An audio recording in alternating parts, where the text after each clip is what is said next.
బండి తీసుకొని పోతున్నావు ఎవరికైనా ఏమైనా దెబ్బ తాకితే కలుగుతుంది సార్, మాకు అర్థం వస్తే కలుగుతుంది, లేకపోతే 19 వెళ్ళిపోవడం తాగి బండి నడపడం నేరమా కాదా? నేరమే అయినా కానీ అమ్మేటోడు నేరం అని చెప్తలేదు కదా మీరు. అంటే లంచం తీసుకోవడం నేరం అని మీకు తెలుసు, మీరేం తీసుకుంటున్నారు ఆ డబ్బు చెప్పండి. అంటే 100 రూపాయలు నాకు ఒక చిట్టి ఇస్తున్నావా, హెల్మెట్ లేదని 200 దింగుతున్నావు, ఆ ఆడొచ్చేవని చెప్పి 300 దింగుతున్నావు, ముగ్గురు 400 దింగుతున్నావు. మరి మేమేం చేయాలి సార్? పిల్లం పిల్లలుతున్న వాళ్ళం. ఆ రూల్స్ మీరు ఫాలో అవ్వాలి కదా.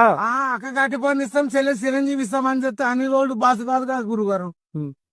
ఇప్పుడు మీరు రూల్స్ ఫాలో అవ్వకపోతే ఎట్లా ఇట్లా రోడ్ మీద సార్ రూల్స్ ఫాలో కామని మీరు అన్నారు కదా, నేను ఒక పొజిషన్ చెప్తా ఇంటరా సార్. మీరు ఎప్పుడైనా ఇంటికి పోయినప్పుడు మందు అయ్యారా లేదా? పని నువ్వు తాగినప్పుడు నా మోడల్ దాన్ని ఒక ఎంప్లాయీ పోయి నువ్వు తాగినప్పుడు నేను ఆడికి చిల్లర దాన్ని దానికేముందు ఆయా? మేము బండ్ల మీద ఇట్లా ట్రావెల్ చేయట్లేదు కదా. ఆ ఇంటికాడ దాకి మా కుదరదు ఇంక ఆర్మీ, మేము రోడ్డు మీద దాకి మా కుదరదు ఇంకా అమ్మ. సరే ఇది బండి ఏ ఊరు మీద ఇస్తున్నాం? వాళ్ళ అశ్వరావు విలేజ్ గ్రామం కొండ అశ్వరావు కాండి. ఏం చేస్తావు?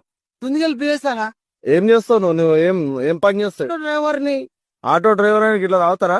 తాగొచ్చానా ఎట్లా తాగుతావు సార్? వయసులు బంద్ చేయించి తాగిన ట్యాక్స్ కట్టాలి, అమ్మేటోడు కూడా ట్యాక్స్ కట్టుకుని 270 రూపాయలు మీరు తీసుకొని తీసుకోపోయి 140 రూపాయలు ఛాలెంజ్ కి 6500 రూపాయలు ఛాలెంజ్ చేసి దానికి మళ్ళీ జైలు శిక్ష 470 రూపాయలు టీవీ చూపిస్తాను ఎవరో నాకు తెలియదా? ఆమె బతక టీవీ పడితే ఇంటికి పోవాలి, రెడ్డి పడితే ఆగాలి మా తెలియదా? ఆమె బతకదా? మీరు బతకాలంటే మీరు పోలీసులో పని చేస్తున్నాం, మిగతా ఇస్తలేదా? ప్రపంచం అంతా దొంగ నా కొడుకు, నిజంగా నాకు నీళ్ళు వస్తాయి.